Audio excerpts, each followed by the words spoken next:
And I will start with you, Sean. Yeah, so for us, it's primarily a focus on subject matter expertise, or what we call like jobs to be done, really understanding the customer at a deep level. I personally, a part of our methodology is that there's too much focus on every bell and whistle and tool and tactic and all these sort of things, which are all helpful. But if you're missing the foundational strategy, if you're missing a deep knowledge of your customer, it really doesn't matter, right? And that you mentioned the external or extrovert versus introvert. I've seen this to be the case many, many times, that some of the folks that are most successful in sales have nothing, it has nothing to do with their personality or their charisma or whatever that happens to be. They know that person on the other side of that conversation better than that person knows themselves, and they're answering questions, they're providing feedback.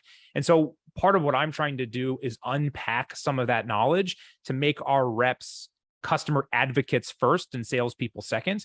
That's a big task, and it's not something easy to do. But through our themes and through our content and through what we're pulling out of our customer insights and actual conversations, we're starting to paint that imagery for them. And it goes back to everything we've talked about thus far. The technology is a tool in the tool belt, but you actually need the structure to build on, right? And so that's a big part for us, is focusing on the job to be done. What is that customer dealing with? How are we helping them throughout that process, and knowing them at that super deep level?